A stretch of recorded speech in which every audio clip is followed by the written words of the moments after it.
But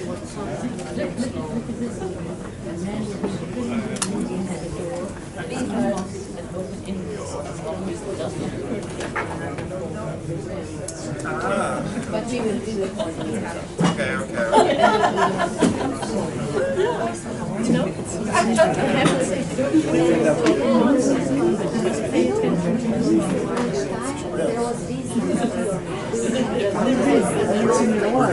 I like this.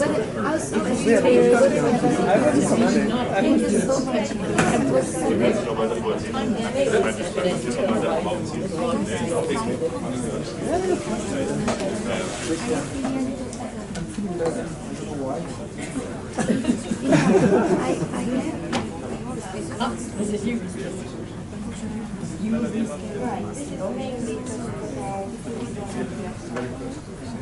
She is.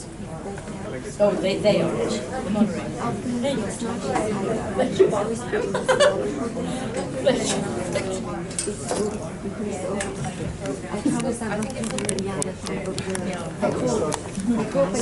Real shapes.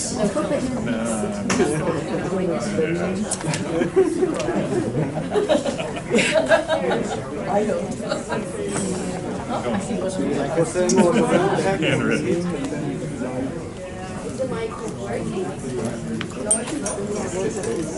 But it's probably not an on-off button. I sleep on the couch for 5 days.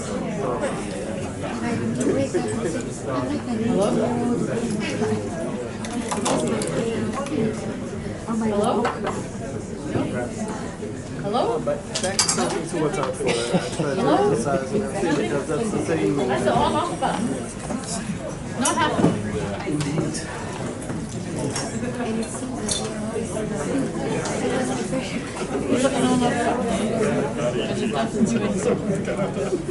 They have to switch it on. I have to switch it on. Yeah. I think it's a professional stuff.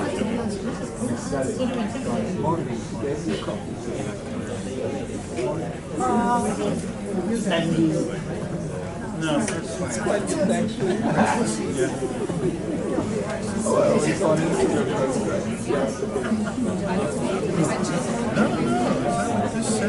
Yeah, it is weird, but if you look at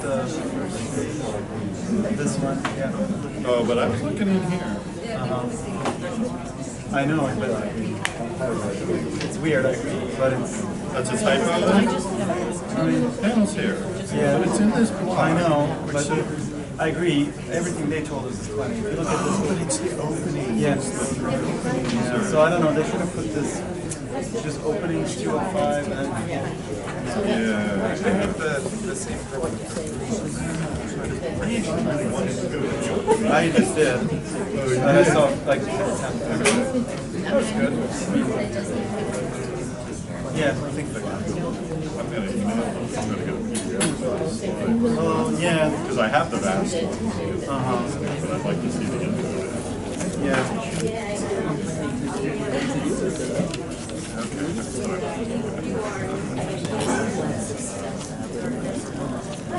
Yeah, I was. And we have the best. Oh, thank you. No, I appreciate it. Just looking for it. Thank you, Bob. I appreciate it. Too much of a dark. So on this slide, on this, see that opening is 15 but not. But I agree that the actual program because Is it on set? No? Yeah. Do you want me to set up your camera too? No, I think yours is enough. I just got it just in case. But if you want, you can take pictures. You want to play with it? Fine. I'm not very good at photography. But Tatiana told me we can start late. But I mean, I think we can start on time. Everybody, I mean, did you ever have so many people? Or? I think, yeah, there was I had a panel called Unsolved or Solved Problems. Right. So I think we can start on time. Yeah, I think so. Oh, perfect. Did you speak some there yet? Maybe you can speak one.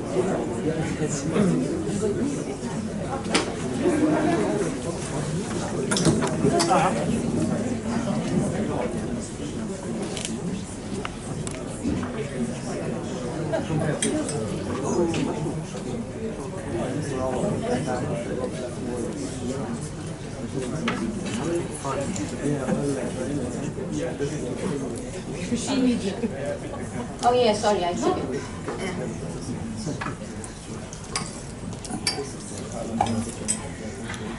Okay, so we thought we need to start late, but yeah, thank you for coming. So yeah, I like to walk around. So it seems you all survived the party of last night. How was it?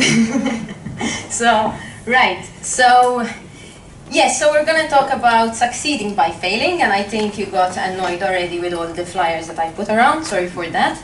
And you might be wondering, like, what, why, where does the iceberg come in, right? Because we have succeeding by failing, the iceberg in VIS careers. Well, this is the iceberg. Obviously, you know what it is. But what does the iceberg tell us? So, yeah, we only see the peak, but we don't quite see the bottom, right? And in a way, I see success and failure in a similar way. So you see just the success on top, but in reality, there is a lot of failure underneath, which we don't quite see or we don't quite openly talk about. Okay, I'll give you a concrete example. I can't pick on anyone, so I'll have to pick on myself. So I recently got an assistant professorship, tenure track, so it's still a hard way up. But yeah, I had a lot of failures. And actually, the failures don't quite balance out so well with the success, right?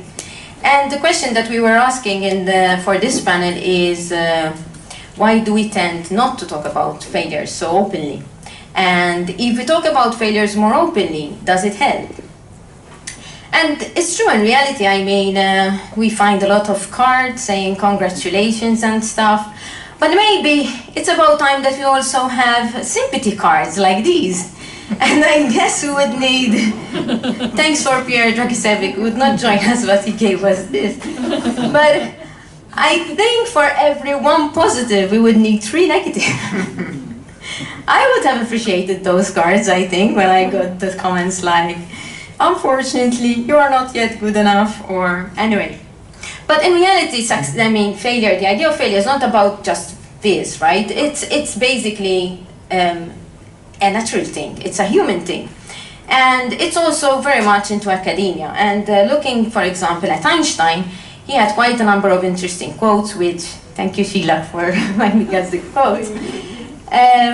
But yeah, some interesting quotes like, a person who never made a mistake, never tried anything new, right? This is quite science. If we don't try anything new, I mean, how are we going to come up with new scientific research?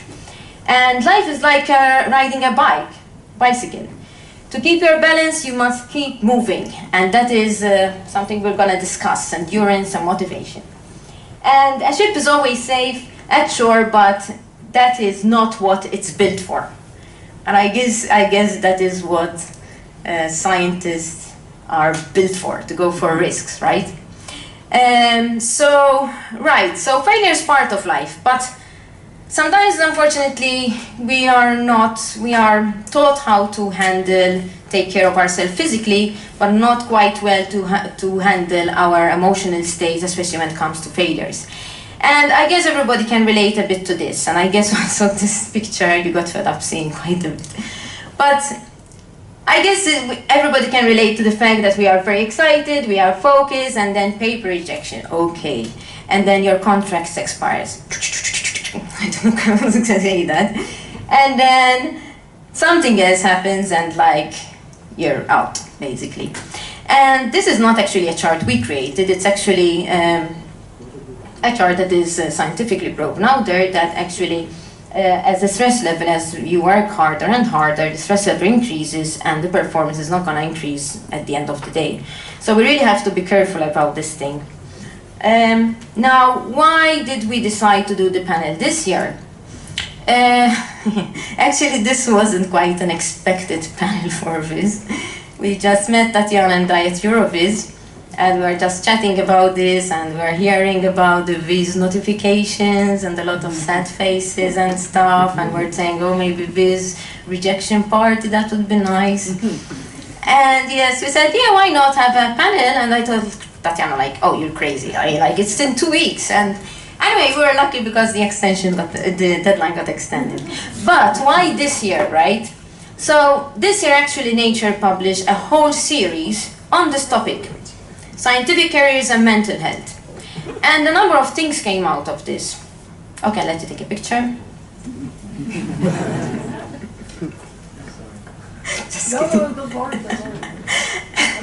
A number of things came out of this because then loads of articles, and these just like very few, but loads of articles every day, every week, Facebook, everywhere. These things were popping up, right? So PhD students have doubled the risk of developing psychiatric disorders. Mental health in academia is too often footnote and it's time to change. And some hard numbers in science, leadership, problems, so there are problems in leadership. And actually what was interesting for me is that I noted that there were two things that came up. So one is the idea that we need to raise awareness that there is this problem that you could be burning out and then you should do something, and therefore we need to teach the students and also teach ourselves to take care of ourselves. But another interesting thing that came up is this idea of leadership, that as supervisors or leaders, we are not quite trained how to manage people, but typically we are experts in our field. And starting off my assistant professorship, actually I felt quite a bit of responsibility. I said, ouch, okay, now I don't have to take care just of myself, but I have to take care of my students. Right, so these are a bit of negative comments, true, and especially this one, although it's quite an interesting point that it's about time to do a change. But in reality, actually, these articles led to also very positive things. And later, over the year, this year, there were a lot of articles like these, like how to write a thorough peer review, and health tips for research groups, how to have more healthier, to nurture a better, healthier environment, research groups, how to help your team not to burn out. And then Yale had a very, very super successful course, which was about the science of well-being, and they never had any, it's like record. No other course has been so popular with the students. So this just rings a bell that actually, like even the students, they really want to learn more about this, right? So what are we going to talk about today? So, as we said, this is not just a problem in VIS. We're not saying that there's actually, we're just discussing it, but it's definitely a problem. There are challenges in academia. And we're going to discuss this in VIS because we are in the VIS community and we can't solve the world's problems, so to say. But we also want to brainstorm on how and whether the VIS community could do anything to support us in handling these threats. And we're talking about threats at different levels of seniority level, right? So even like as professors or young professors, you will need to start applying for grants, etc. But the end goal is to further boost the health and productivity of our community and to support also those that are struggling with these threats. And we really want to raise awareness that if you really need help, there's nothing wrong in asking for help. It's better to ask for help than to not asking for help and things get worse. So, our nice panelists, we just invited them, they said yes. We didn't tell them actually what the details of what we want to talk about. They just wrote a position statement, and we didn't, right? We just told you the topic, and that's it. And it was very nice because then when they gave us a position statement, they came up with these different aspects, and then we grouped them up, we paired them up in this way.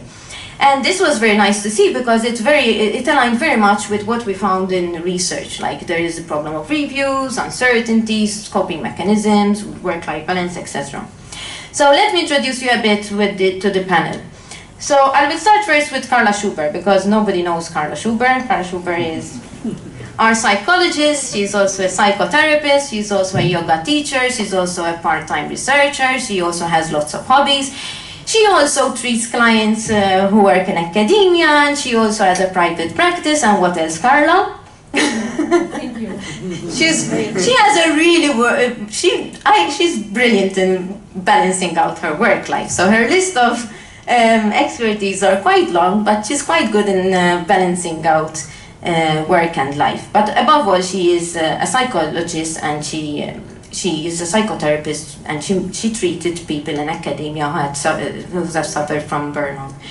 So we're very interested, and thank you, Carla, for coming all the way from Helsinki just for this day and the VIS. And thank you all for coming, maybe to see Carla, not us. Sorry to that.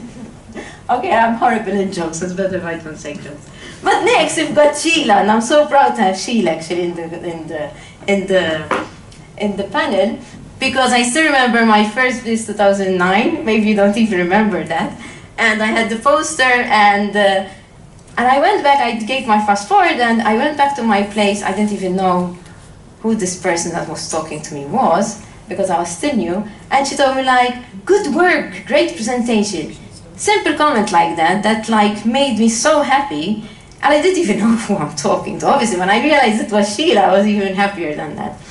But yeah, I think Sheila is really good for this panel because she's very supportive to all students, besides having, as you see, loads of awards. Oh shoot, yes, right. And right, okay, I'll go through.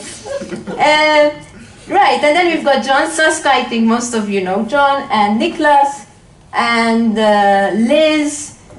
Super brilliant panelists. Sorry, we're running out of time. Sorry, I didn't manage to introduce you all. But the program is going to be like this. I distributed some schedules. The schedules are also on the website.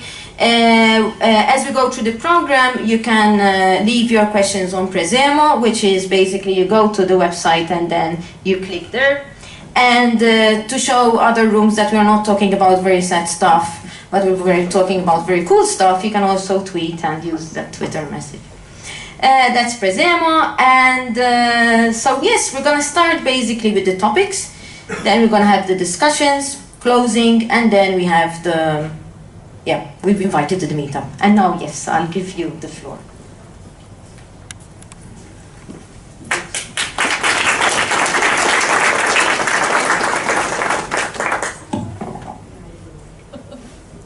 So, hello and welcome. Yes, I'm Carla Schubert. I'm a psychologist and a psychotherapist and a part-time researcher and a yoga teacher.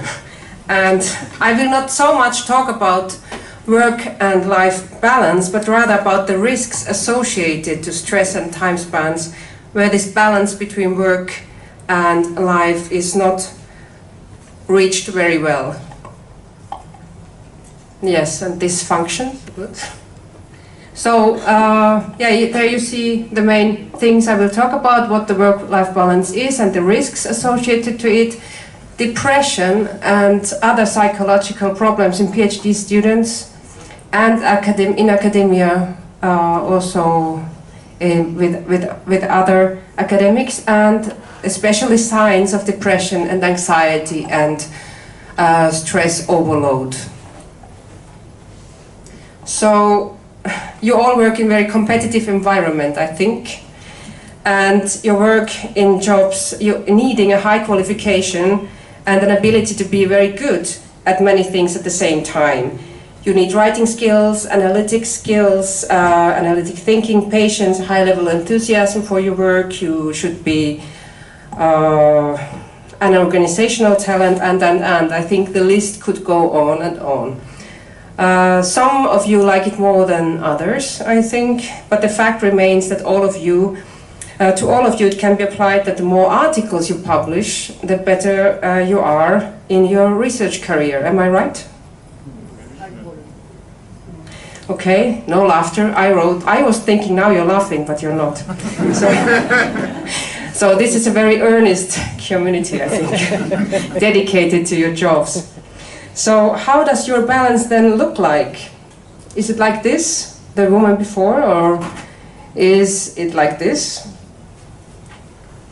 What's the reality in your life? I mean, best as a psychologist, I would say the best would be that you have time for your work, but then you have a lot of time also for your other things in life, for your private life, and also a time for yourself. But I think it's not like this, actually. I really think it's more than like this. And again, no laughter. So maybe this is your reality where you are. But I hope this is not the reality. Because when you're there, then that is really not good for your health. So I would want to talk a little bit more about stressors, what they do to your life. If you're very stressed, you have a lot of work to do and you have time pressure. And as a researcher, I think a lot of you have many times in your year you have time pressure to get the paper out, etc., etc. So it clearly influences your mood, it influences your sense of well-being clearly, and it influences also your behavior, and it influences really also physiologically your health. I don't know if you're so aware about that. So if you work too much, this is the result. I think some of you will think, okay, I need the stress and I manage very well and I love my job. And I can say that acute stress, which is stress that is just for a short time, we need it all, and it helps us function. So it can be also in a healthy and a young individual very adaptive, and it's not really bad for you. But if the threat is unremitting and long-term, the effects can really damage your health, and they can produce physiological reactions that will end up in diseases. And for example, diminished immune resistance, sleeping problems, aches, heart diseases. I think this is something where some of you will also stop and think, okay, maybe I have to check my time schedule again. And then there's also the psychological side of it, which is a lot anxiety symptoms, like you can feel very agitated at times, very restless. I think some of you know these feelings when you are writing an article or you want to get into a panel before a conference and you have only 6 hours left and you write a proposal. And then you feel restless, but then it's positive. But then when it stays with you for a long time, then it's really bad for your health. And you can be also irritable, you can feel very low emotionally, you don't have any interest in anything anymore, you don't feel any more capable of doing your job, and sometimes you can feel also very isolated, and you can use for example, alcohol or other drugs that you think they could help you, but they are also very unhealthy, clearly. And what's the point of all of that? I mean, in the end, you will lose your passion and your vision and your purpose in life. But what about the mental health problems? I mean, we saw in Luana's speech, she told us that there is a lot of research interest nowadays in mental health in academia, but still people don't talk to each other, and we know that over 35% have depressive or anxiety symptoms, and more than one of those symptoms, and they really suffer, but they don't tell it openly. So I think that's the biggest problem, that people don't talk. They think it's a stigma, and if you tell somebody you have mental health problems, then you are not able to work anymore, and this is not true. There can be phases you are not able to work, but if you get help and if you get better ways dealing with stress, you can be perfectly able to work a lot longer than without this help. So then I wanted to show you some hard data then about this problem, which seems to be bigger in academia than in the general population. The gray bars are general population, and the blue bars show you academics in anxiety and depression, and you see it's rather triple the size than in the general population, and this is something we have to take seriously. So signs, if you think about yourself, the signs could be in yourself that you feel more and more unhappy about the time devoted to work, you neglect other aspects of life, you feel irritable, cry more and lose interest, you eat more or less than usual, you are dizzy and you sleep badly. And maybe it derives to relationship problems and diminished workability. So, thank you very much, and I give the space to Sheila.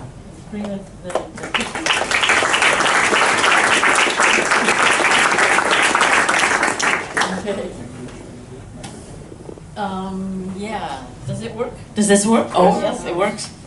Good. So, and this goes forward? Yeah. Yeah, so this point I will actually want to come back to at the end, and I'm going to try, do keep me on time because I don't want to go over, because I mostly want to hear your questions so we can have a discussion. But I wanted to start talking a little bit about the original reasons for tenure, because when we think about this work-life balance, right now tenure has become to be this huge competition and huge stressor of so much that you have to produce. And initially, the idea of having a job that you couldn't be fired from was to allow people freedom and independence of academic thought. There was a recognition in the country as a whole that having people who could think what they felt like, even though other people might disagree, was important for the whole community. And I think we need to think about how much of that spirit we have managed to retain, and that this actually is a really important idea for the whole community. The next point is, I don't know how many of you have thought about unwanted knowledge. There's quite a bit, Ursula Franklin wrote quite a bit about it starting in the 80s. Essentially, there are certain types of research that you can get funding for. And so the community all gets, you know, tipped into certain types of research that are acceptable. And I think that we should be thinking about that. If we are going for tenure and we want intellectual freedom, like, how does this work out?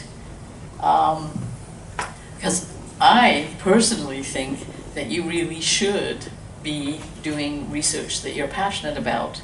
And that goes along with the original idea of tenure, but not so much along with the current mode and the current funding.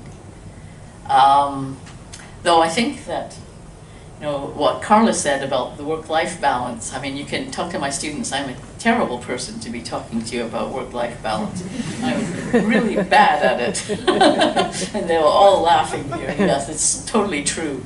And it is partly because I am doing what I am passionate about. So that has its own risks. Yes, excellent to do what you're passionate about, but risky. Yes. So coming back to the original reasons for tenure, I don't think you should always be expecting agreement with all of your ideas, particularly if you're following something that you're passionate about that's maybe in some other area that is not maybe mainstream. So when we submit and we get rejections or we get criticism or our friends disagree with us, you want to think about, is that useful? I don't think you want to automatically swallow it. Like, I think that sometimes even if you completely disagree with the criticism, it's going to be useful in that it's going to help you actually understand more clearly what it is you want to say and how it is you want to say it. Yeah, does it confirm your research direction? Oops, and I'm gone on to the end. So then actually what I wanted to come back, I've got 3 minutes left, I'm not going to take them all, so we'll catch up in time. I think, you know, I did a panel this year at CHI on the continuing diversity in relation to gender issues, and CHI pays a lot of attention to this, and like how far we've come and what we're trying to do and where we're trying to go. And I know I was like totally blown away by the panelists and how way further out there they were than I was, and listening to them was like really impressive. And one of the questions from the audience that resonates with me for this panel is, people said, how can you possibly get this published? How did you start? And they said, what I had as the titles of this slide is that when you get rejected, you know you're saying something important. And that what you have to do is not change what you want to say, but try and think about how you can make it palatable so people will actually hear you.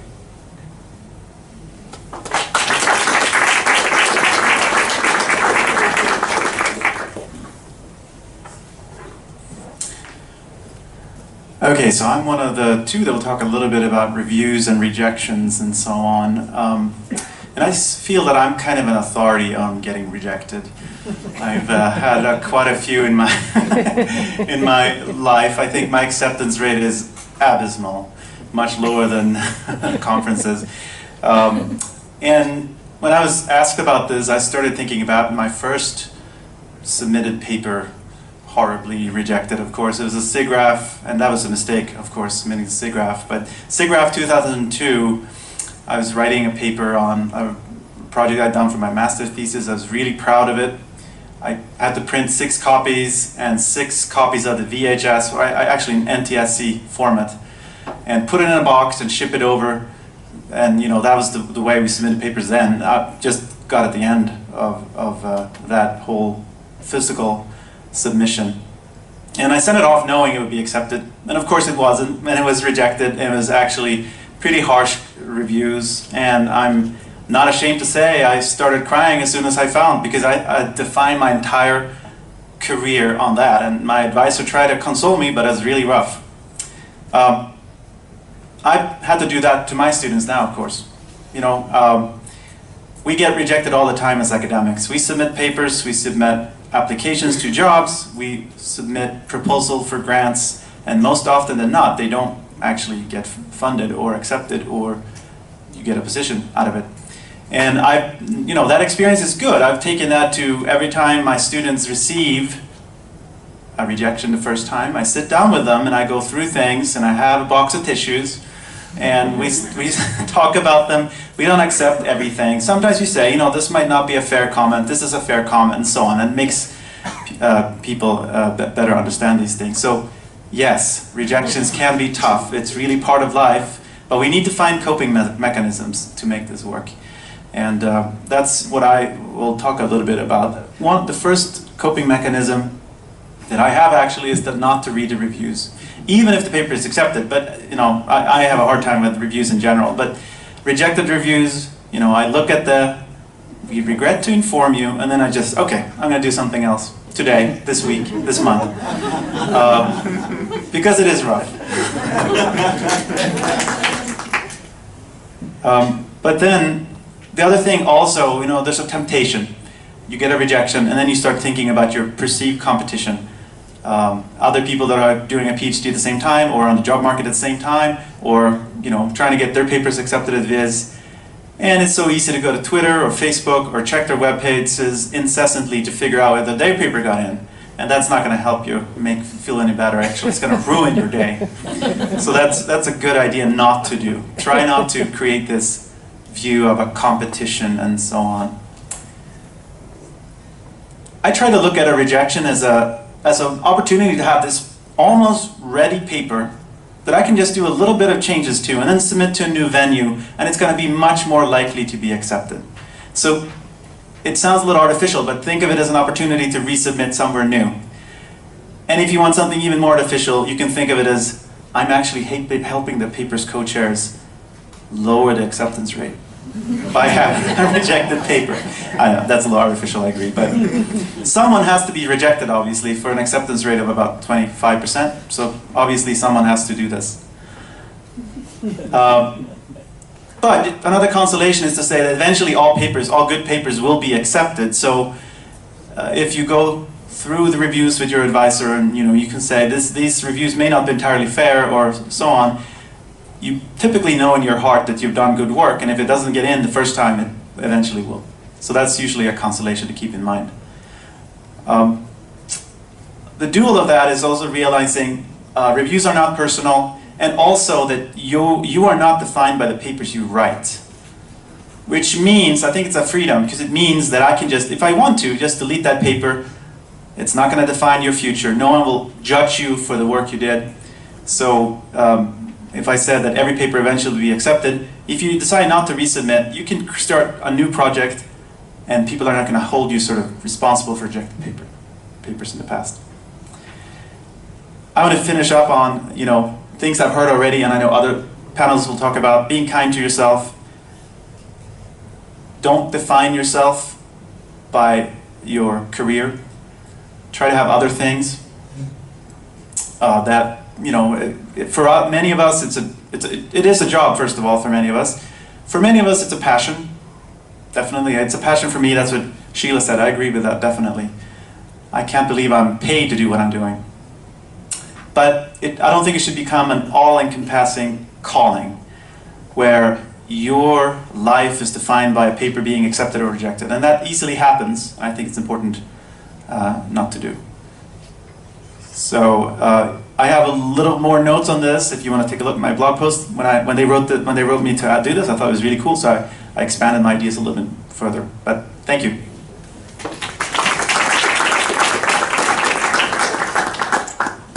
Okay, I'm going to cheat because if I don't use my notes, I'm going to forget something. Okay. So regarding paper and proposal rejections, I struggle with the same issues as everybody else. Instead of a personal story, I'd like to share with you a list of advice I've collected over the years about handling rejections of papers and proposals. The reason is because nobody is exactly like me, so my story might not be helpful to you. The other reason is that I know my dual minority students do not have the same life experience as I do. All right? Hence the list of collected advice. Needless to say, please do as we say, not as we do, okay? All of us break the rules, we stay out all the time, okay? Do as we say. The first rule in handling rejections is to know that everyone fails. In 2016, Johannes Haushofer, who's no slouch at Princeton, put out a failures version of his CV, which makes for a very enlightening reading. For each success we see, that person has failed multiple times. And I don't know if you can read his statement from all the back of the room. Most of what I try fails, but these failures are often invisible, while successes are visible. I have noticed that this sometimes gives the impression that most things work out for me. As a result, other people are more likely to attribute their own failures to themselves rather to the fact that the world is stochastic, applications are crapshoots, and selection committees and referees have bad days. All right? Okay.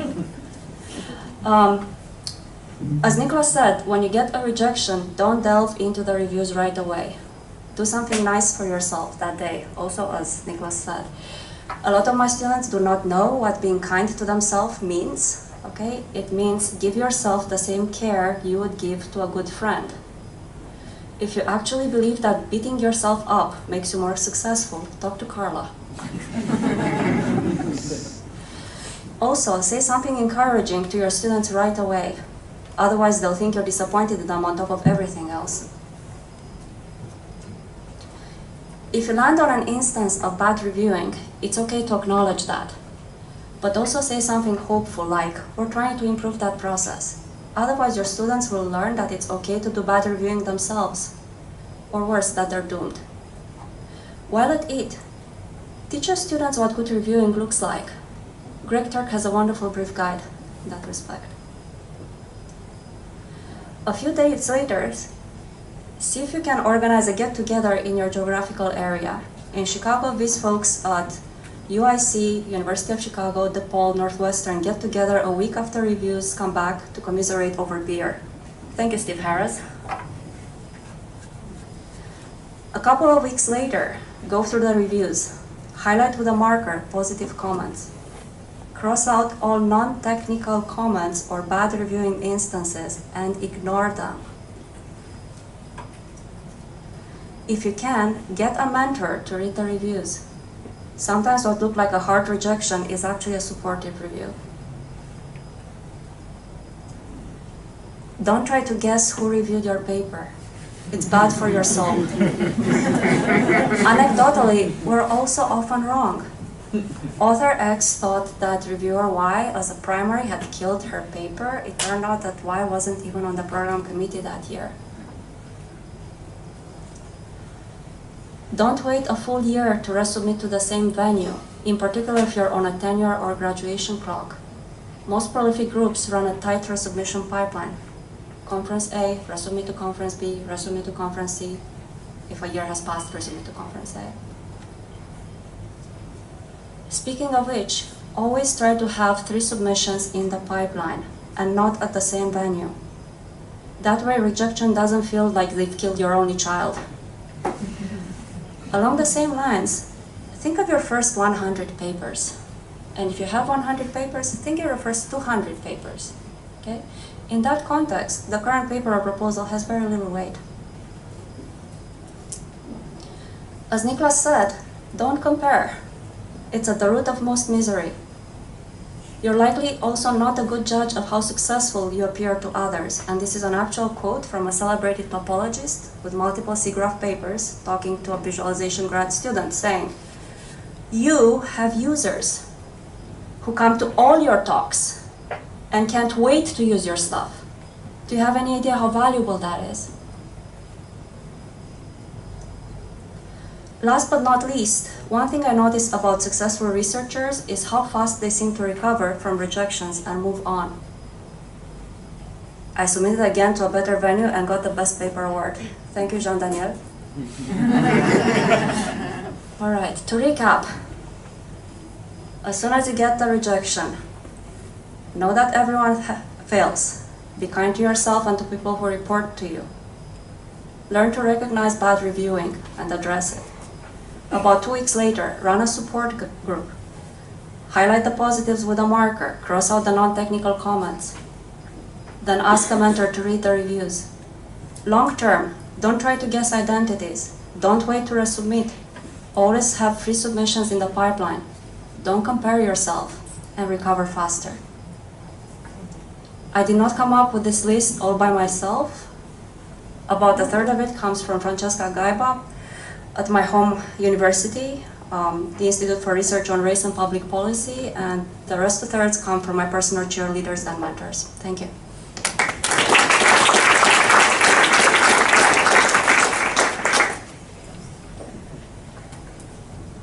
Hello. Oh. Okay, this was not how we thought that the order would be, but anyway. So I'm not Daniel, as you can see. I'm Helwig Hauser from the University of Bergen, and I want to share a few loosely connected thoughts with you that possibly are a little controversial also, and that hopefully can give rise to some questions later, which I'm looking forward to. So, to start with, I want to say, I think in my heart, I am a little bit an explorer. I like to go to new places and to take some risks doing so also. And that is what I want to focus on here a little bit. So we have heard over and over that failure is omnipresent in what we are doing. It's everywhere, and every one of us experiences a lot of failure all the time. And the question is really not whether or not we fail, it's much more whether we get up again and try again.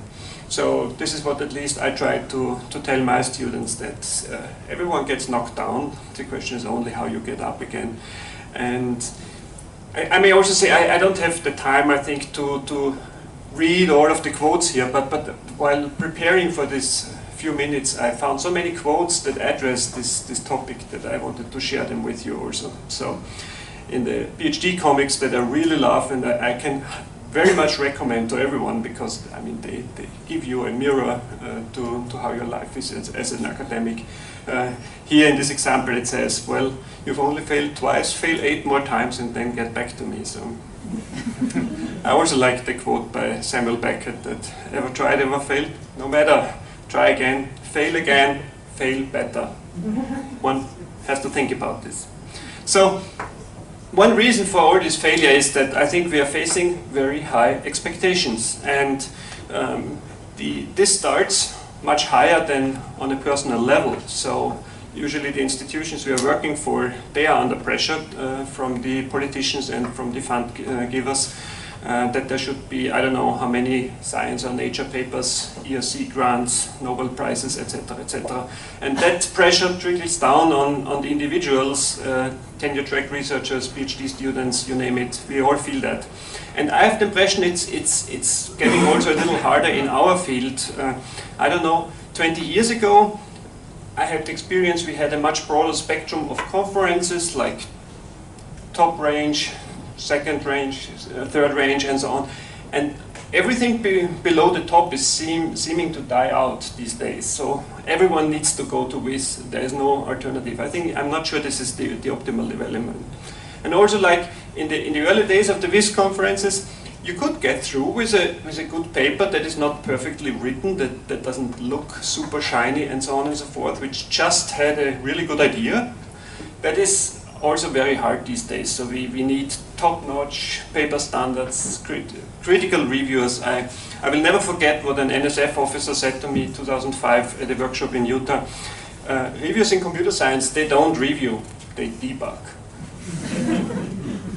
It made me think, and I will not forget this. So the thing is that we are facing a competition that we can't deny. It's just there. So if you are a plumber, then you compete with a couple of other plumbers nearby, and local rules apply, labor rights apply in a very practical way. We compete on a worldwide level, and we can't really rely on labor rights, so really only theoretically. So in this PhD comics, I think it's very interesting what comes out at the end. Like, the professor doesn't even want to know about personal issues, because that would make her look like a real person. So what is it then that brings us forward? I think we have to look at motivation, and we have already seen this before, and I very much believe in that pioneers, I mean, they are driven by their passion. When Roald Amundsen raced for the South Pole, he didn't think about a 9-to-5 schedule.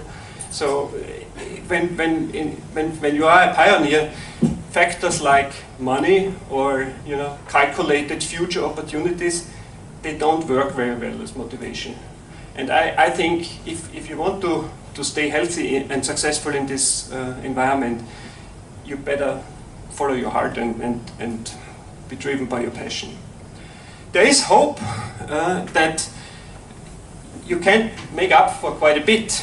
I like this quote by Thomas Edison, that genius is 1% inspiration and 99% perspiration. So that says something. So you don't need to be a real genius all from the beginning. You can do up for a lot with hard work. There is a question how to do that, how to do hard work. Well, I think one rule that I try to follow is you also should celebrate hard, and then, I mean, it should be fun. On the That's me. Is that slide? The slide missing? Several. So, you failed. Best example of failure. So, let me see. I can make some more comments. I had a conclusion actually, but the conclusion was that I think we should follow our heart, and we should listen to what it tells us. We should make decisions early. We should be also realistic, and we should find our place. Not everyone needs to be an ERC grant winner, but you can also be very happy in an industrial R&D, for example. So we can choose our places also, and that I think may help us to be happy after all. So without further ado, I give the microphone to Daniel. Thanks, Helwig. So maybe halfway through my talk we find the remainder of Helwig's slides. So I'm changing gears a little bit. We saw contract expiring, and the title of my talk is Will I Be a Postdoc Forever? So here's a list of the 4 institutions that I studied at, and for a good 4 years I was on fixed-term contracts, and talking a little bit about that. So first, a little bit of local culture. So for those who don't know Dylan Thomas, he's a Welsh poet. I took this picture on the way to work, just walking. He's a famous person in Swansea University. He wrote a poem for his dying father. Anybody see the movie Interstellar? Yeah. The entire poem is read from beginning to end in Interstellar, which is kind of amazing. It's a nice poem. And the second last line of it is, "Do not go gentle into that good night." Quite frequently, he didn't want his father to die. But in this sense, don't give up. Okay, so surprisingly enough, I'm Canadian. Once John Statsko asked me at a Dagstoel, "Okay, Dan, where exactly are you from?" I grew up in Ottawa, Ontario, did my undergrad at Queen's, postgrad at UBC, finished my PhD in 2008, and then some stuff happened. I finished my PhD in Vancouver, then there was the 2008 financial crisis. Moved to Bordeaux, Eurozone crisis. Moved to Dublin, Ireland, IMF bailout. Moved to the United Kingdom, guess what? Brexit. So my abilities to cause national economic meltdowns and unrest are astounding. Correlation does not imply causation. I don't actually believe that I can destroy economies. And so, therefore, I think I'm not the only one.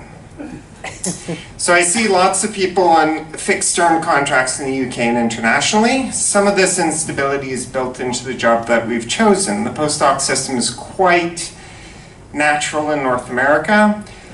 In countries such as Germany and Austria, it's also built into the system as well. Currently, with economic instability, it means that most institutions want to minimize risk, and it's not only in academia, but it's perhaps a function that's a little bit more global. So what I say is enjoy your instability. While I was in the position of not knowing what country I was going to be in within a year and a half, I found solace in the fact that I could learn about new cultures, actually live in a country, actually see how that country worked, and I think my career and my life is richer because of it. Having long-term targets and short-term goals. So quite frequently, how the heck am I going to finally get that tenure track job? How the heck am I going to get that permanent job? Well, if you think of all of that at once, you're just going to fall apart. So, okay, I concentrate on this paper, I concentrate on this application. That gets rejected, where do I submit it to next? So don't look at everything at once, instead set smaller, more manageable goals. And do the cool things that you like to do, and take the risks necessary to do that. From the other side, as a postdoc, you will have so much time to focus on your search. So be happy that you have the privilege to think for very, very long periods of time. I have to say, funding applications take time. They're fun as well. And teaching administration is fun. I'll admit that teaching can be fun sometimes. Administration, sometimes I need a little bit more motivation for that. But it all stems from the fact that I really like the research. And I'm very happy that I had the experience that others have not, and the experience of living in 4 countries. My motivation, I think we should live up to our potential, so don't give up. Positive contributions can come in many ways, and it's up to you to decide which way you would like to make that contribution. In my case, it was continuing on in academia. Therefore, embrace your challengers, but please, always be sure to be doing the things that you enjoy the most. So my wishes for the futures, we live in a very competitive environment. Many of us are driven people, many of us has clear goals that we want to attain. I suggest you follow those goals and understand that you may fail along the way. However, it's really important to make extra opportunities that might be seen as sidetracks at the same time. Help that undergrad, postdoc, PhD student who is lost. Take risks on ECRs and give them responsibility. And you also have an opportunity really to make a difference in other people's lives. And with that, do not go gentle into that good night. Thank you.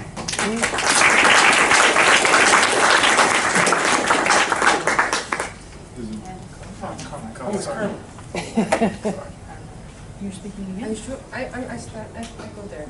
Okay. Yeah, it's easier.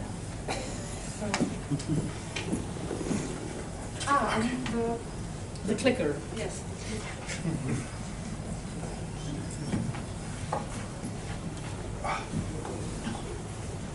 Yes, so it's easier for me to talk when I'm standing, and I hope you see me also. And the seconds are running. I'm feeling sweat. No. I wanted to talk about a little bit about coping mechanisms, support and self-help, but I also wanted to do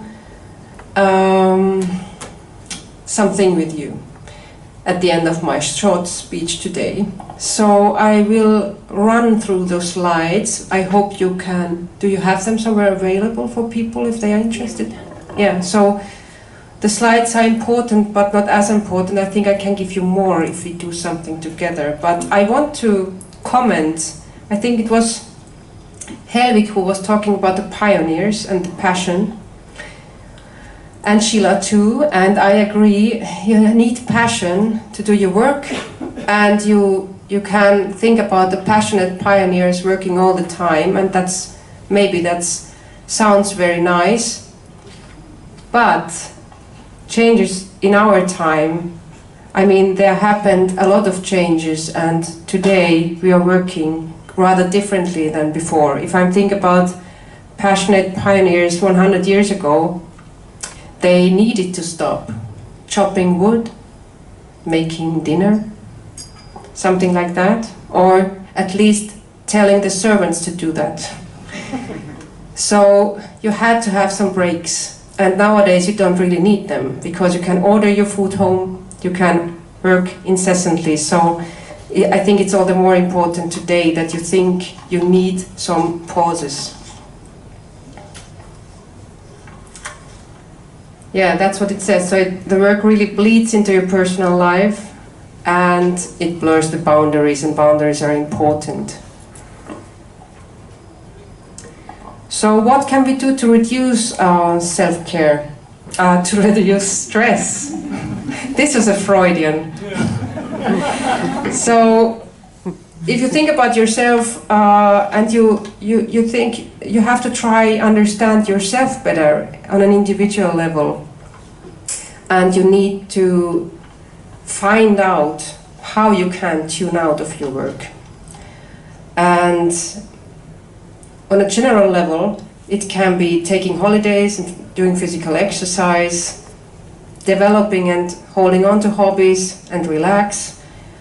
But during working hours, you can also have power naps, try to implement some work gratitude moments, do some breathing exercises, or make short walks around the institute, maybe change your environment for lunch, just to have to think about something else short while. And when self-care is not enough, then you should try psychological counseling, and I'm serious about that. Psychotherapy, I understand, maybe there are people who really think, no, I never want to go to a psychotherapist. But a psychological counselor or a psychologist can help you find out if it could be helpful, or what you need, you know, to tune out of your stress level. So what you can do as a supervisor and with the research group, there are a lot of things you can do. There are a lot of papers out even about this issue, the feedback, work roles, the positive problem solving. I think it's more about you also wanting to do this stuff and wanting to make your research group a good group, a group with possibilities to be healthy, stay healthy for a long time. But what I want to do now is, please stand up, all of you, if I may ask you. So stand up, all of you, and if you want, close your eyes. You don't need to do that, but if you want, close your eyes. Next, what I want you to do, put one hand on your breast area, somewhere on the heart, and the other put on your navel. On your navel, down there, stomach area, okay? Yeah. And try to stand on both feet, your weight nicely on both legs, so you will not fall any direction. And now we start breathing together. So if you can, close your mouth, breathe in through your nose, take a nice breath, breathe a breath in, try to feel the air in your breast, try to feel the air down to your stomach. Hold it there one moment, no longer. Breathe it out again. And then do it again. Listen to your heartbeat. Feel the air circulating in your body. Breathe in, breathe out. Breathe in, breathe out. And that's it. That's all it takes. Thank you very much.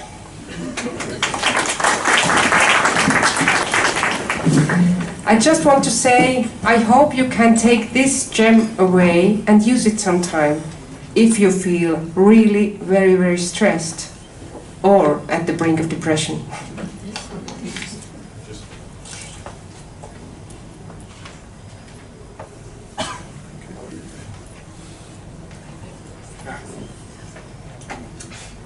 So I really hemmed and hawed with what to say here, and I just heard a bunch of wonderful wisdom, and in light of that, I've decided to go rogue. So my advice to all of you junior researchers, quit the whining and get back to work.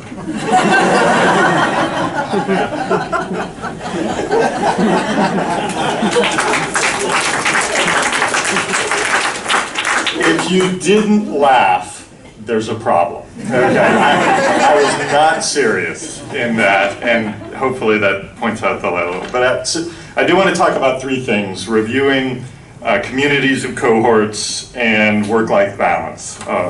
So reviewing, lighten up, folks, okay?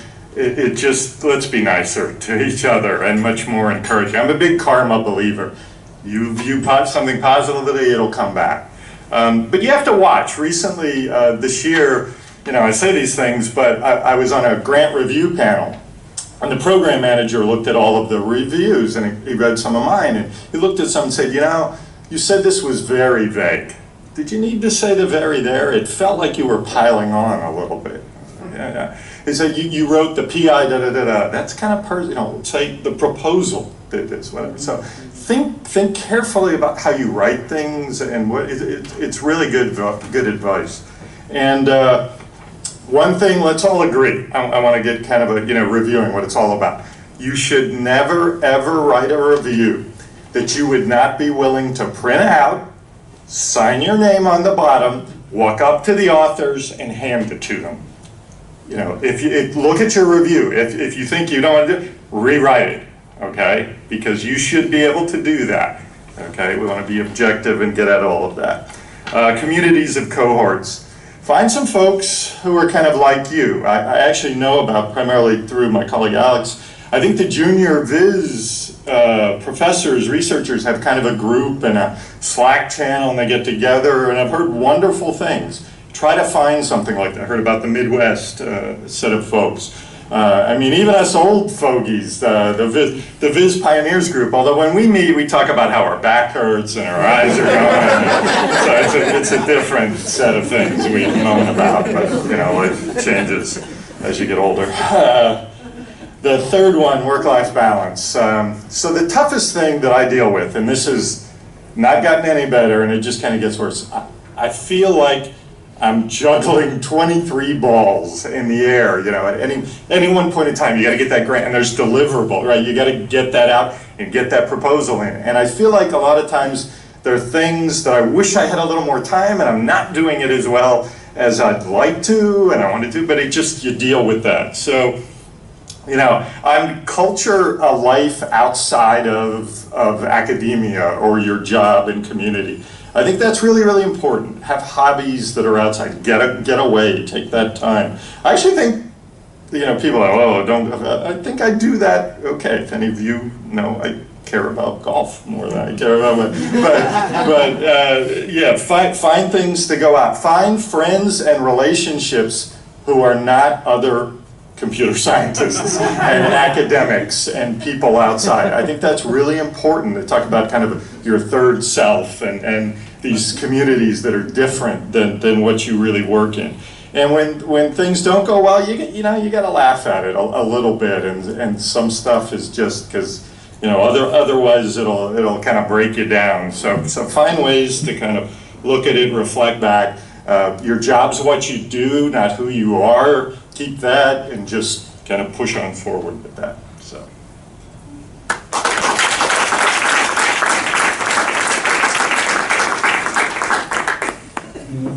questions? Let's start discussing.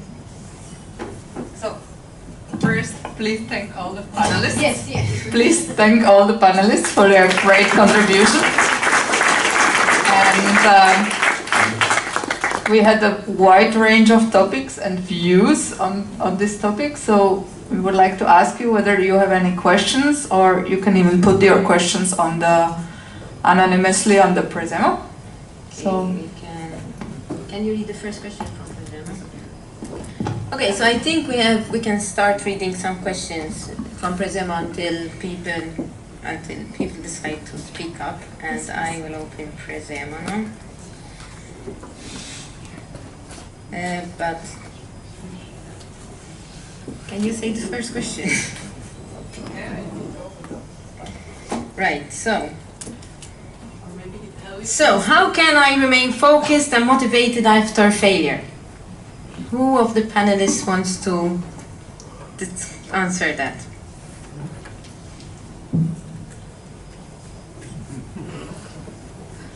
Do you know they have an answer, panelists? I mean, I think we've had everyone. Yeah. Wait. Essentially, I would say 3/4 of what people have said has been about that. A whole bunch of like lists of advice about how to remain positive. But really, yeah, I don't know that I really want to go through that whole list again. But I think the thing is that it's just a review. It's not everything, and there will be lots of them, and lots of them will be no's. And you can't like hang everything on that. And I think that the list of like little, you know, that Nicholas and Liz gave a very good list. Have a look at those, take them to heart, actually do them. Yeah, so actually we can put all the material online, so we'll keep the website updated. Right, so I'm not sure, oh, okay, some updates.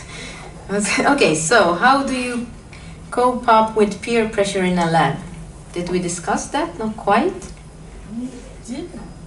Do you want to? You have something?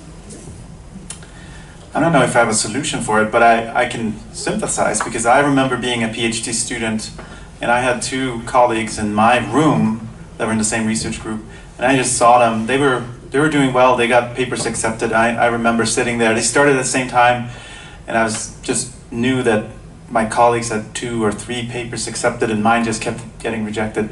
I'm not sure entirely what I would say how to cope with it. Might be the advisor's role to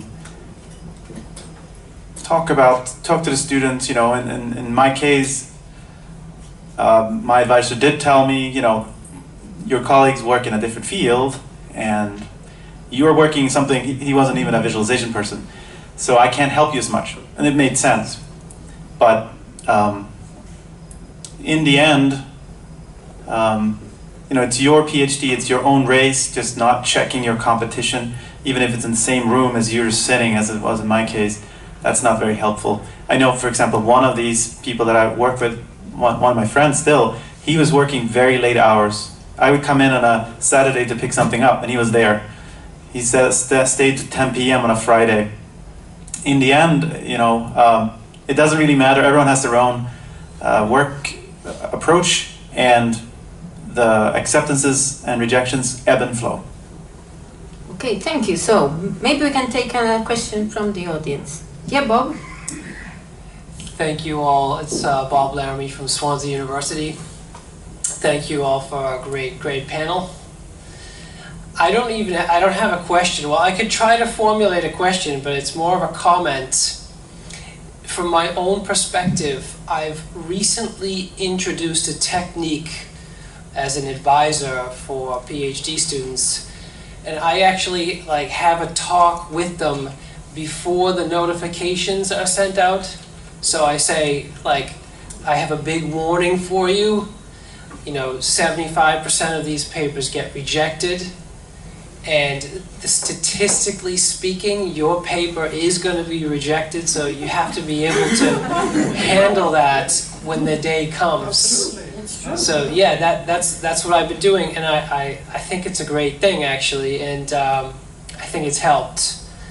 And I say some of the things like, it's fine to cry about it for a few days, and that's fine. We'll both cry for a few days, but then at some point we have to get up and move on after that happens. And I wondered if you guys have some strategies like that, or strategies that try to reconcile the successes with the failures in the same group, because that's kind of a tricky aspect as well. I mean, you don't want to celebrate a success too much in front of the other failures, so to speak. Maybe I may a short comment. Thank you, Bob.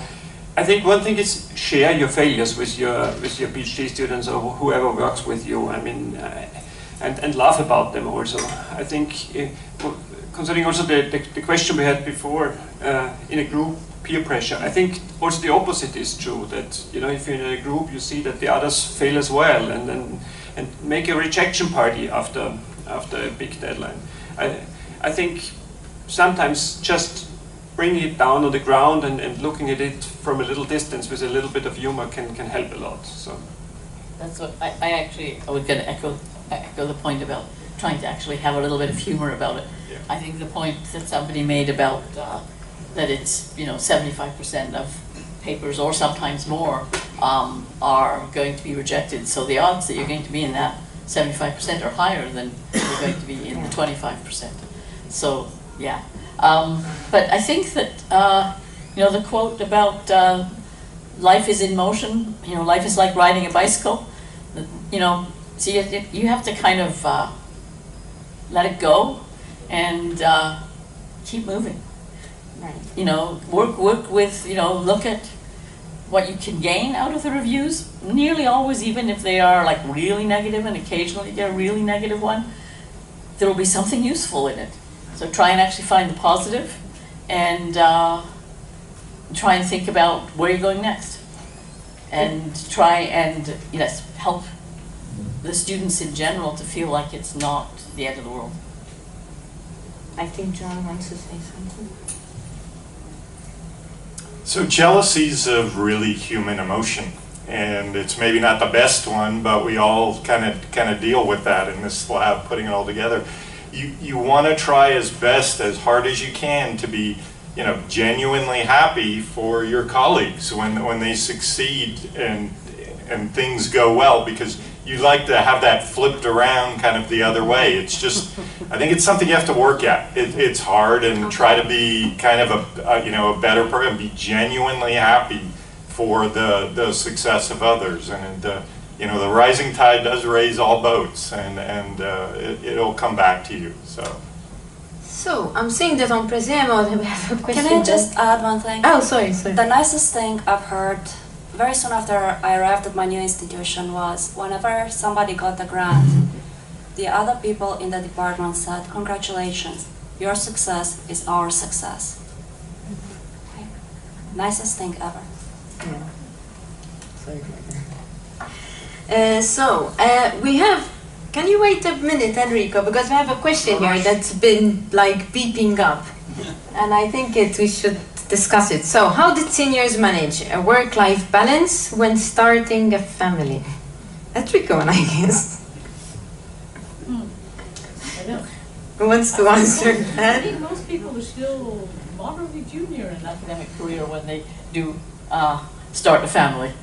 Okay, so now you're senior, but how did you do it when you were junior? I guess so. Well, when I was doing this, when I had small children, I had no computer at home. I kept work at work. I've got much worse at it as I've gotten older. But yeah, I went home and I had no computer because I spent that time with my kids. And I knew that that was the easiest way of doing it, to just not have it there. And I think that when you have kids, that's like super important. Yeah. Liz wants to say something, yes? Or yes? My son is 21 months old, so I've found it was very concentrating and focusing to become a father, because as soon as I come home, I know I'm not going to work. And when he goes to sleep, then I can work. I'm not going to spend a lot of time just watching TV or playing games when I know I have to do something. So in a way, I'm not sure that's really helping, because it says that I'm working outside of hours, but I typically tend to go home earlier, so I spend time when he's awake. So I actually think I work a little more disciplined in having a family. Most of the people I admire in academia carve out specific time for family. And that time is as holy to them as skipping a class they teach is. Okay? You're not going to cancel picking up your child from school, just like you wouldn't cancel class. There's something else that Randy Pausch once said.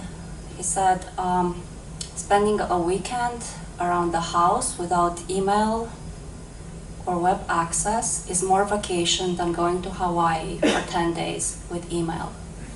Okay? So how you protect your time for your private life is really important.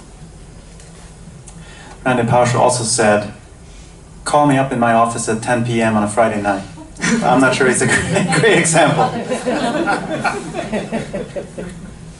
I think I should be the advocate of failure here, because there should be also a voice raised for those who probably cannot answer positively to this question. Especially if my wife should answer this question for me, she probably would say, not at all.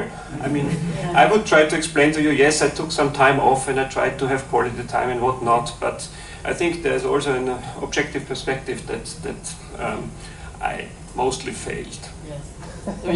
I don't know if in the HCI community, which is not all that different from the VIS community, I don't know if any of you know Carl Gottman, but on a podcast, he had this really infamous quote.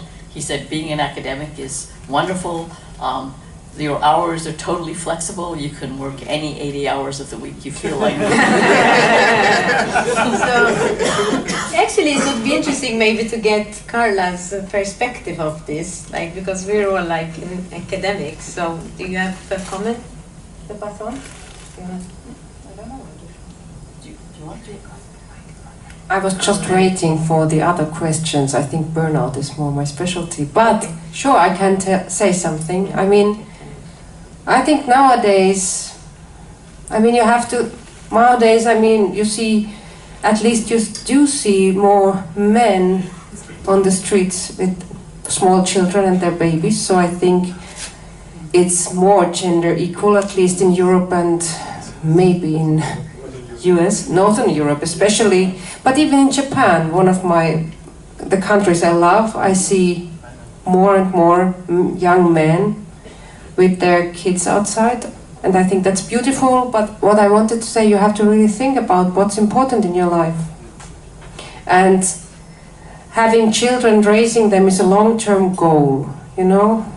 So maybe sometimes, if a child gets ill, there's you don't need a calendar for that. You have just to be there for this child of yours. So I think that's just, you have to change your priorities in life, that's it.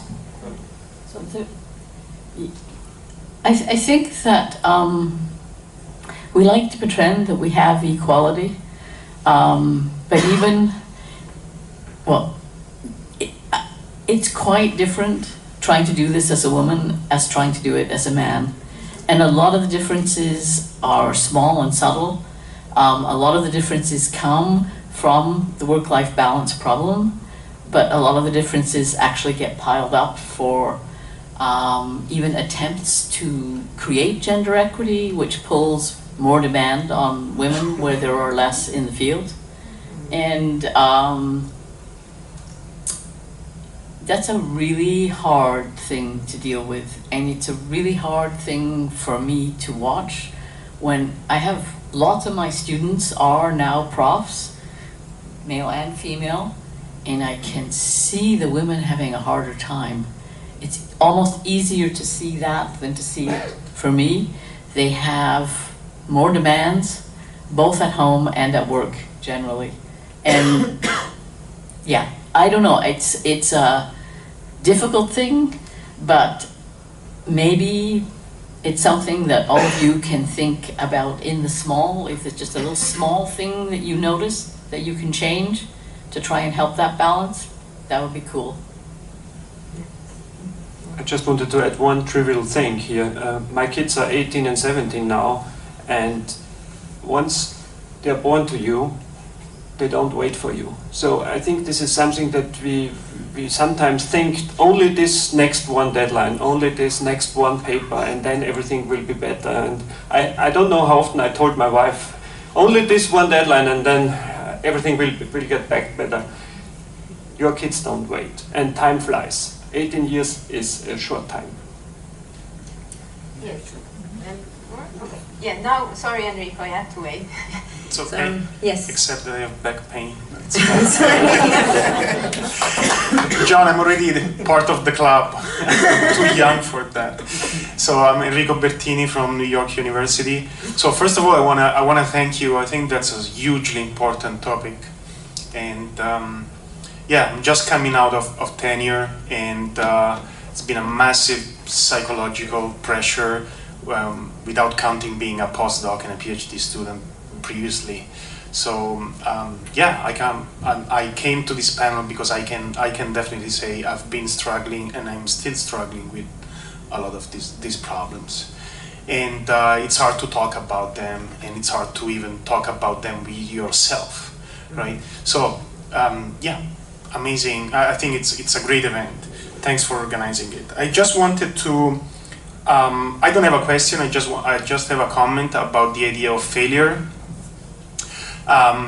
We talk a lot about failure. I want to suggest that we talk about failure and success, right? So we were always thinking about, oh, we have to be successful, and I'm failing because I'm not successful under these parameters. I think we need some of that because we need to deal with reality, right? That's how we are judged. Whether we like it or not, there is a system out there that ranks us according to these parameters, and we can't just not deal with it. But on the other hand, sometimes when I do get requests from younger professors who just started, and they say, so what should I do? Should I write this grant, write this paper, grow my group, do this, do that? And normally the advice that I give is, you should first think about how to grow, right? So I would love to hear more about growth, because I think here we have to start from the assumption that we are in a very unique position, right? We are highly educated. We are all either working on a PhD or have a PhD already. We are typically in very wealthy countries, so it's a luxury to be dealing with these kind of problems. And I think it's much more useful to think in terms of growth, right? Because when you think about growth, I think there are a number of aspects that are really useful about the growth mentality. I have notes here, but first one is you never stop growing, right? So it doesn't matter at what stage of your life you are, you still need to grow. Everyone here still needs to grow, right? So the second one is that failure is defined by others, but growth is easier to define by yourself. You look internally and it's like, how should I grow next, right? And the last one is as I said, failure is short term, right? It's this single paper, this single deadline, but growth stays there forever. So I think it's useful to think in terms of reflecting about yourself and saying, how can I grow? And again, when you look at things under this perspective, at least it's been very useful for me. I get this grant rejected, it's like, okay. Or even writing a grant, right? I don't want to write a grant because it's going to be another failure. I don't want to write the next paper because it's going to be another failure. But once you see it under the lens of growth, it's like, I don't care what the outcome is going to be. It's another opportunity for me to grow. And I think that's a useful mentality, a useful mindset. That's the only thing I wanted to say. So actually, what you said, I think, yeah, it's very valid, and I think this should not stop here. I mean, it was just an experiment, actually, just to see how things go and how the community takes it. But yeah, I mean, I would suggest that if you can have time, let's sit down, meet up if you can't make it to the meetup later this week, so we can decide on what we can do events later on, because even just talking about these problems is very helpful. So, yes, Charles. Hi, I'm Charles Perrin from the University of Victoria. My question is related to, so succeeding by failing is the title of the panel, but so it's very easy to identify failure. I think it's much more difficult to identify success. At least I have trouble with that. I wouldn't say I'm a failure, I wouldn't say I'm successful either. So do you have ways or advices regarding how we can, as individuals, convince ourselves that we have a certain degree of success, and how do you measure that even for yourself? Like, because there is no end. You know, if you aim for the star, you will never reach the star anyway. So where do you stop? How do you put limits on the success you are trying to achieve? So I think in some ways, so for me, it really actually matters not just the publication, but that what I do actually has some impact in the world. I've over and over again take on projects that actually I've been told, like before, oh, that's career suicide, you shouldn't be doing that, you won't get publications out of that. It's true. For some of them I haven't got publication. There are some of them that I haven't even tried to publish because I know it's not what our community wants to, but have had real impact.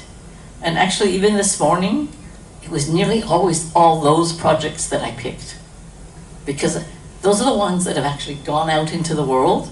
So in some ways, we measure our success and failure for paper counts. That hasn't been the way it feels for me. Actually feeling like I've made a difference occasionally has been more sustaining. It's made it more possible, as you actually know very well. We have lots of failures in my lab. This happens a lot. And part of it is because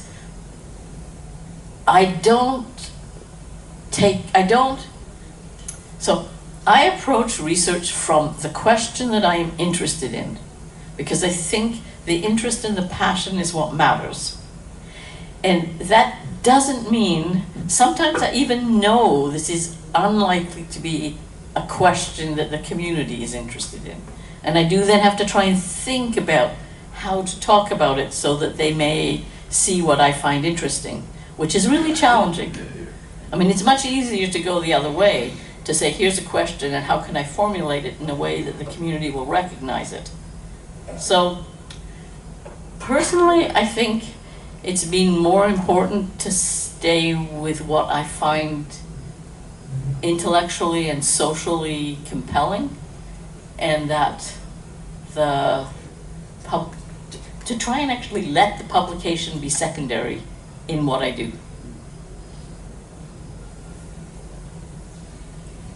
So I was going to say, well, maybe not so eloquently, something similar. But to add on top of that, I'm a big fan of, okay, so you identified failure, you can almost flip it on its head, okay, now I have an opportunity to take a next step. So yeah, this paper has been failure. What are the 3 things that this paper has been rejected, what are the 3 things I can do next? So instead of dwelling on the fact that it was rejected, say, okay, I'm going to submit it to this place, and then I'm going to run this interesting experiment because I find it cool. And just sort of concentrate on what to do next, and almost forget that the failure happened. Does that help or hurt? No, neither. I don't. I mean, yeah. Let me say, sorry? No, I was just saying it's not really what I had in mind. It was because it doesn't help me measure am I successful and satisfied in my success. Like, you know. Well, if you're taking a next step, I think you're successful. How do I know that? How do I know I am? Because you are taking the step. So did I answer the question? So let me say it this way. I don't feel any different than I did when I was just a little postdoc visiting VIS for the first time in 2007. I don't feel any different, but of course there are objective measures that says something about your career that you can look at. I do feel different a little, and it just things go on. It's a great question because I think it's easy to kind of overlook those successes, right? You send those 4 papers and 3 got in, and I forgot about those, but that one that didn't really ticks me on, you know, yeah. And it's just human nature again. It just, you know, you have to cut yourself a break. I think that, again, one way to see that success is maybe having a good cohort, a good group who do appreciate, you know, it's a community, you know, kind of appreciation there, and some of that, I think it's hard for it all to be internal. I'm just being a realist. I think there has to be some external recognition and so on to have that. So try to put yourself in situations where that can happen, but it's a good question. Charles? I know you're successful. I do it. So my understanding is that you forget that, okay? And people who forget that, one technique is you have a drawer in your desk, and you stash little notes of your successes. And the day you're feeling really down, look at some of those notes. Charles, I wrote you a reference letter to your success.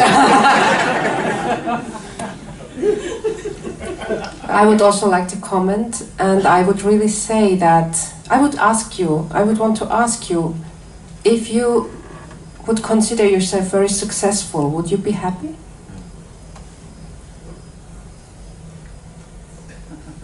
I have no idea.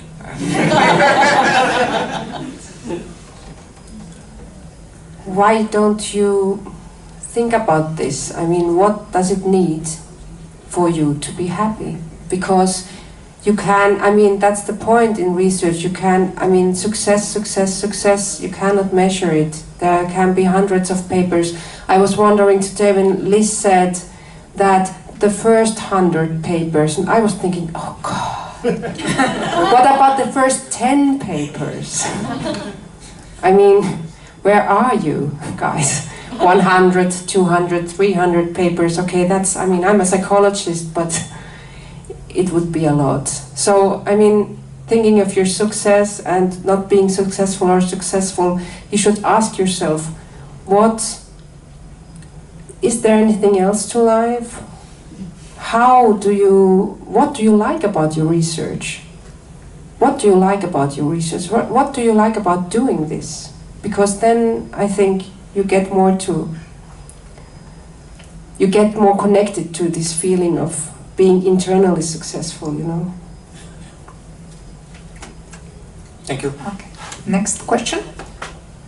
Fanny Chevalier from University of Toronto. So I want to echo the thank you to the organizers and panelists for this very useful discussion we have.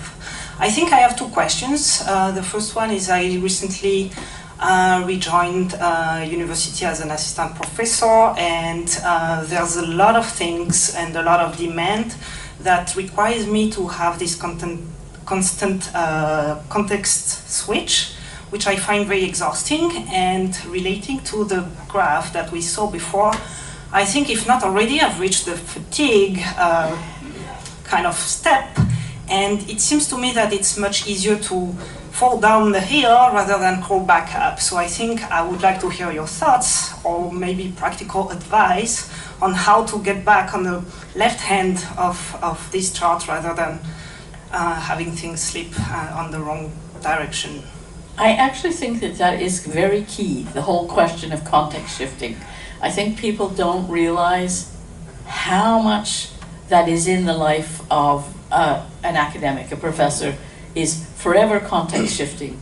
You know, for every student you have, for every committee you're on, for every class you teach, you know, and if you have 200 students in that class, you're always context shifting. And they walk in and they expect you to remember them and their problem and what they talked to you about last and all the rest of that. And it's, I remember when I first came to be a prof, one of the other profs made a joke about himself, talking about a little anecdote for himself at home about how he was, you know, he couldn't context shift and he just got into complete, it was really quite funny, but it was very personal. But it made me think about it. And there are actual context shifting techniques. I mean, so Carla gave us one little exercise, but essentially, you know the Zen notion of an empty hand? No. No. If you, so with an empty hand, you can grasp anything. So the analogy is that you would like your mind to be empty, because then it can grasp anything. And that's kind of counter to all of the academic training that we've had where we've stuffed our minds full of things, right? So now you have to learn how to put down, because actually you can't pick something else up until you can put down. And it's a new skill, and there are techniques that will help you learn that. I know that from myself, this is like a hugely important part of how I manage and still enjoy it and still feel like work is play. Like, you know, I can't believe that they pay me. I don't think of it as going to work every day. I think, oh, what'll I do today? But there's two things, and one is I do practice putting things down intellectually, and I rely on everybody else to set the new context. I mean, even if it's just when they come into my office, or I say yes, and they will. They'll set the context for you. But you have to practice emptying your mind. And I want to add that for this, for example, for this skill, you also could use the help of a psychologist. I want to tell you all, I mean, psychologists are in every city, I think, where you live, at every university, and I'm wondering why nobody uses them. I mean, they are skilled professionals. So please contact them and they help you. I mean, they are there to give you their professional skills. I mean, it costs a little bit, but very little.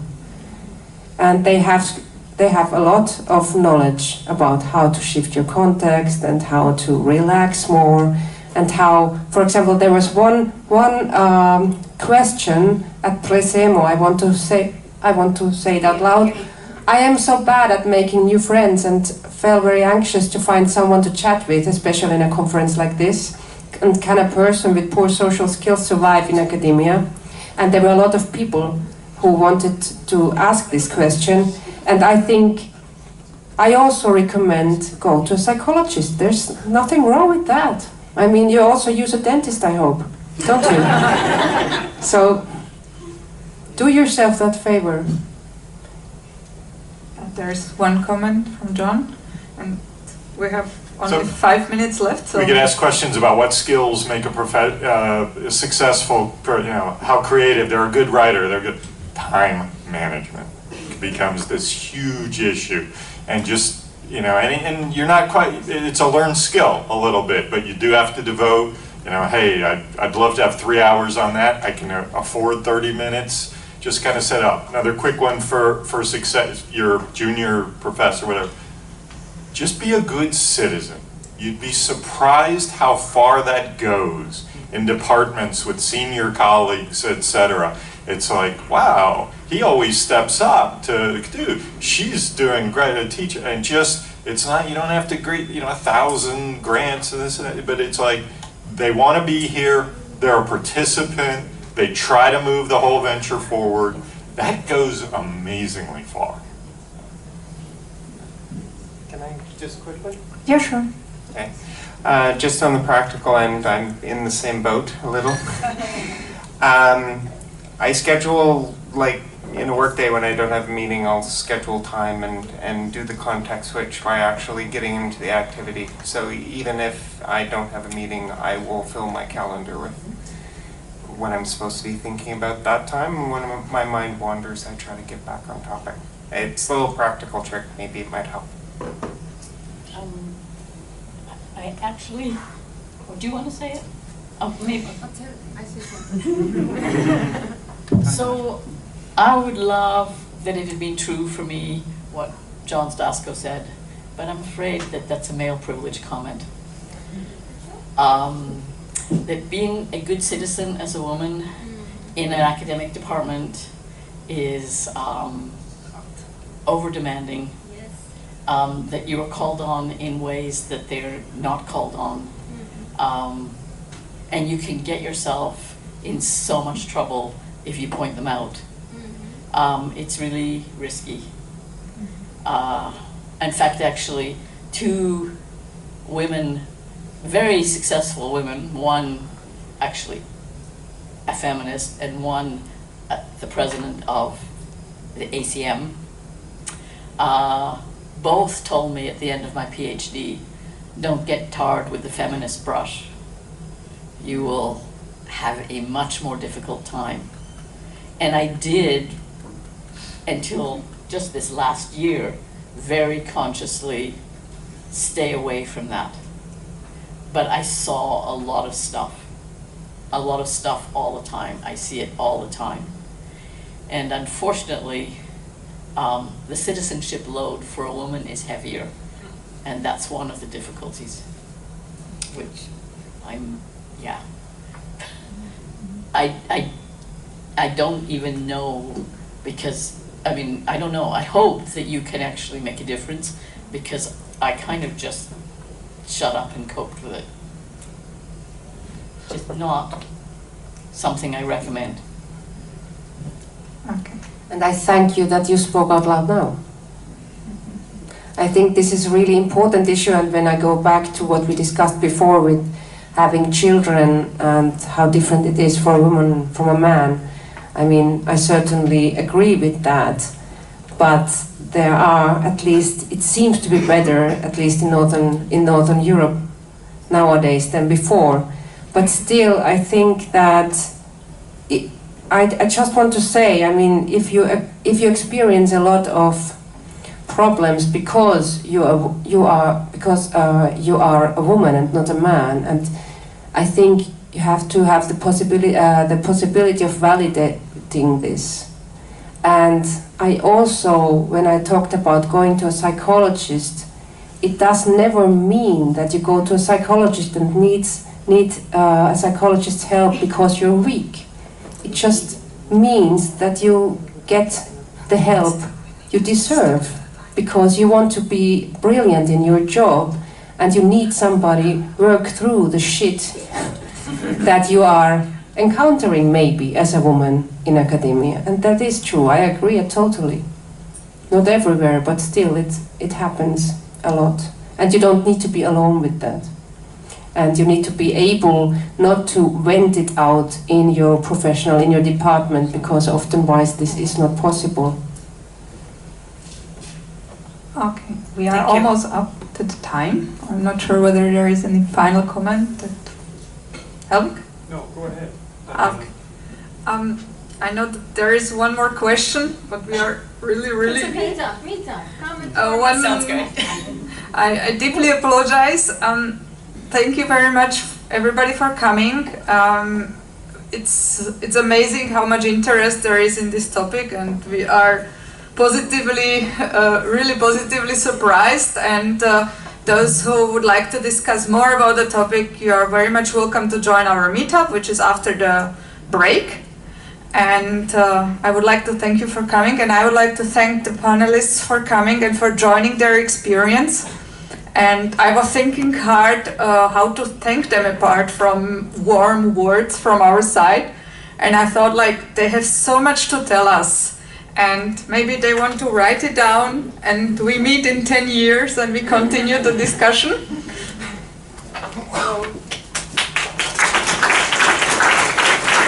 Thank you very much, and yeah, embrace your failures and be kind to yourself. And if you want that we continue on this, you are into it, right? I'm just we are ready to push this forward. So if there's a need that we have events every year or something, like, I mean, personally, I thought that I want to cry, but I mean, I didn't expect so many people. And even myself, I feel relieved that it's not just me passing through all of this. So I think just talking about things and having events like this, it will just help us all. So yes, leave your comments and we can and come to our meetup. Thank you.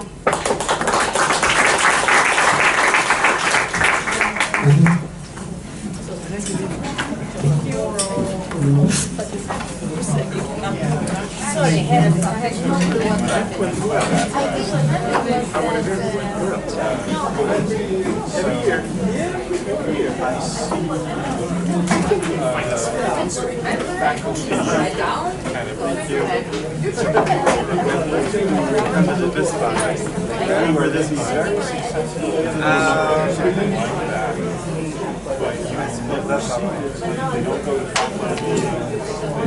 No, but say we have to do things that you should do. We teach our faculty, we can co-locate it with other events. So say, open events, record it somewhere. Do the things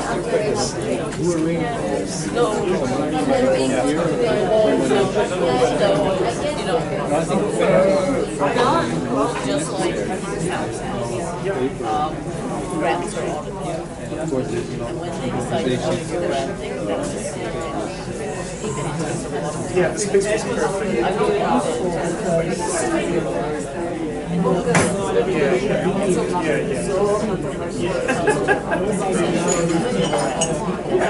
But I did end up talking a lot of there was and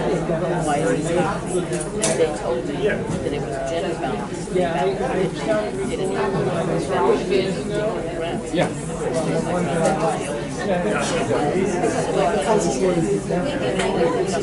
I mean, little tiny things. So that's little tiny things. I agree with you.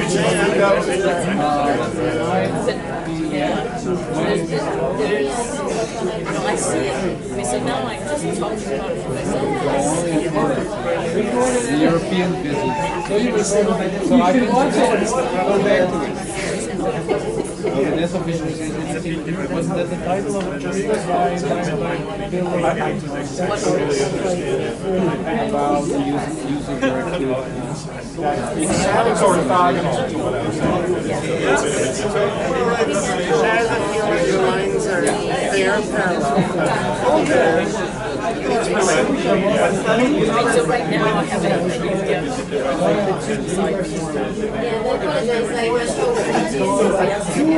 Signs.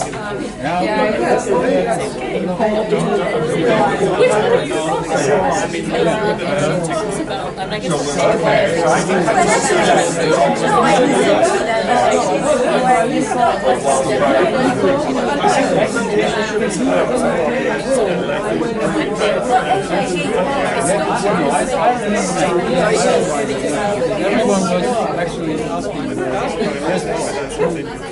I guess they're doing all the, all but I can certainly understand how that would be a mindset in the board, even thinking about